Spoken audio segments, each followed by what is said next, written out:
Kodak invented the future and still went bankrupt. In 2012, the company that taught the world how to remember filed for bankruptcy. For over a century, Eastman Kodak Company didn't just sell film, it sold certainty. Certainty that moments could be frozen, that memories could be stored, that photography had a king and that king would last forever. But Kodak didn't collapse because it failed to see the future. It collapsed because it did, and chose not to act. At its peak, Kodak controlled most of the world's photographic film market.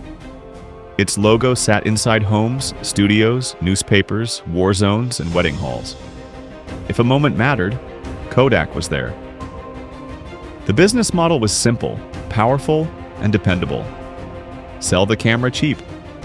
Sell the film forever. Sell the paper. Sell the chemicals. Sell the printing. Every click created a chain reaction of profit. Kodak wasn't just successful, it was stable. And stability became its most dangerous asset. In 1975, inside a Kodak lab, a young engineer built something strange. A camera with no film, no negatives, no prints. The image appeared as data. Digital photography was born inside Kodak. The prototype was crude, black and white, low resolution, stored on a cassette tape. But the implications were clear: photography without film. And that was the problem. Kodak's leadership saw the invention. They understood it. They approved the research, and then they made one decision.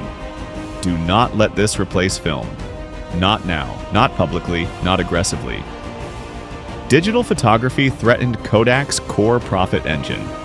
Every digital photo was a photo that didn't need film, didn't need paper, didn't need processing. Digital didn't fit the machine that made Kodak rich. So Kodak reframed it not as a revolution, but as a side project.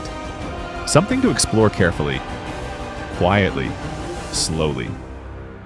The future was acknowledged, but postponed. Through the 1980s and 1990s, Kodak improved digital technology internally. But it treated digital as a supplement, not a replacement. Meanwhile, others saw something different. They saw a world where photos were instant, cheap, shareable.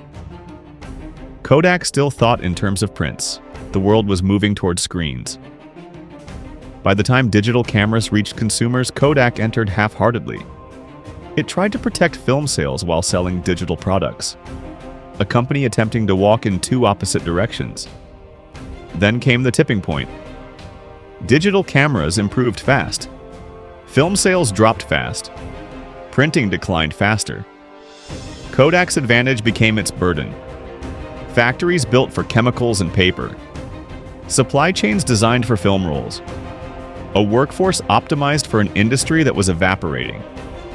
The thing Kodak feared finally happened.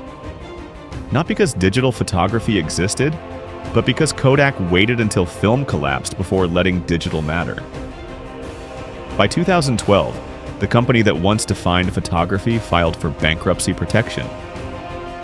Kodak didn't lose because it missed the digital age. It lost because it tried to delay it. The invention that could have saved the company was treated as a threat instead of a foundation. Others had no legacy to protect. Kodak had too much to lose.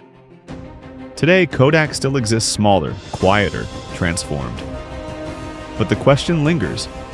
What happens when the thing that made you powerful becomes the thing you're most afraid to abandon? Because somewhere right now, inside a successful company, the future is being invented and quietly set aside.